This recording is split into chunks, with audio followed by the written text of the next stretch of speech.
Happy Halloween and welcome back, friends.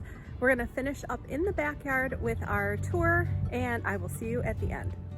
I do still have my full sun containers sitting here and they're looking a little worse for wear after the last 3 days of frost. So these are just about ready to come out, but the Nemesia, man, it's still blooming. And I'll show you the one at the other end. So still have snapdragons. I need to cut back this foxglove, and these coleus are not faring well after the frost. So these need to come out pretty quick here. This is the Dark Towers penstemon, and it has rooted in well. It looks like it's going to do well in this spot. It's enjoying the sun and yeah, doing well. I think the sun is a little harsh, but this is my my garden mum that I planted in the spring because it came back after last year. So that is the garden mum. My aster is done in this spot. Both of these could stand a good shear back in early summer. So, you know, mid to the end of June when they start coming up, shear them back by probably about 1/3. And I think they'll branch out a little more and be a little more sturdy. And my butterfly weed, lots of seed pods on that. I'm just going to let that go. If I have more of it, awesome. The purple coneflower, again, is trying to push new flowers. I have a couple in the back there, which is great. The salvia, same thing. It's trying as long as the sun's on it. This flower bed is most definitely earlier than the rest. It definitely stays warm. And I have more black-eyed Susan here. I am leaving the seed heads on the purple coneflower and the black-eyed Susan for the birds, and letting those stalks stay until the spring. And I have another flush of bachelor buttons here.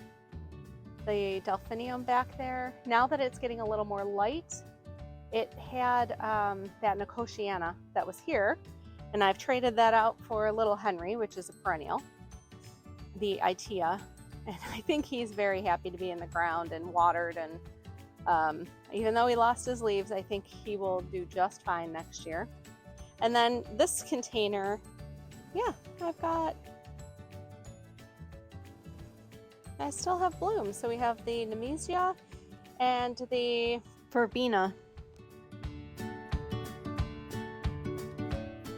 I do have a snapdragon trying to bloom there.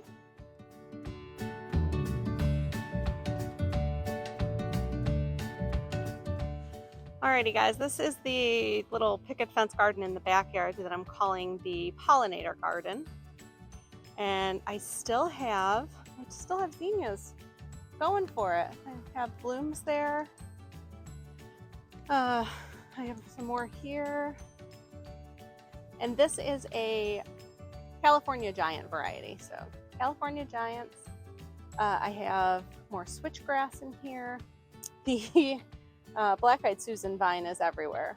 I think next year that will go in a different location, but it was great. I mean, it did well.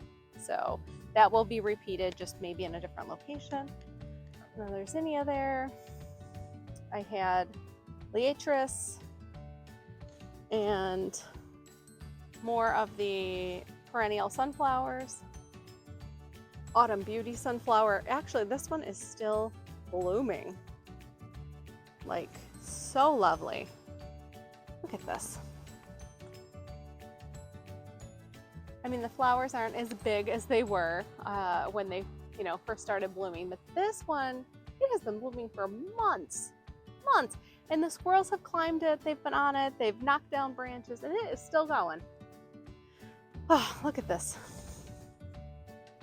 Look at that trunk. Holy. So this is not the neatest or cleanest of flower beds, and I swore I didn't care. It was all right. Okay, I've got zinnias coming up over here. Black-eyed Susan. Vine. Black-eyed Susan vine, sorry. Trying to. And then actual black-eyed Susan that I planted in here. Sorry. And then in the back against the garage wall are the hollyhocks. Those have done well. Those were the very first flowers that I planted this spring. So those were planted probably end of April because that spot was ready. I had my flower bed ready and I could plant immediately. And I have spurge in there and an aster over there. Yep, it's all looking good. I do still want to take some of this grass out. I need to do that. I had Delphinium back here that just didn't get enough attention because this grass is so big. Sorry, let me see if I can turn this. There's that one Delphinium I could cut back a little bit, and there's another one that it did bloom once. Same thing with the aster. It just needs to be sheared back in the spring.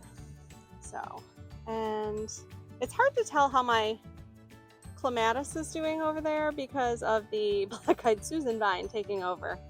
But look at that flower. Just so pretty. And I did set these containers down. I took them, they're hanging containers that I took off the wall because they just weren't getting enough water. So I took them down and I think they did better down. So maybe next year they'll be in the front yard, but in a spot that they receive water. So not under the tree. On the list for this week is definitely to shear back the Russian sage, clean up the weeds, even though the bees are loving. I might leave this one, this wild aster. Clean up the black-eyed Susan vine. Maybe shear back some of this sunflower. Oh, the bees are loving this aster though. The wild aster, I can't take that out.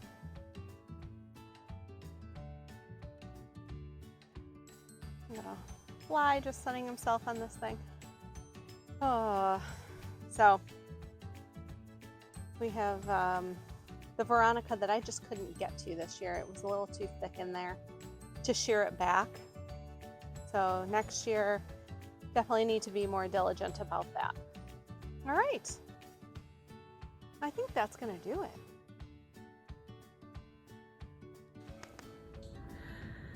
That's a wrap for today, everyone. Thank you so much for watching. And if you liked this video, give me a thumbs up. I'd love to hear what is blooming in your garden, and I will see you in the next video.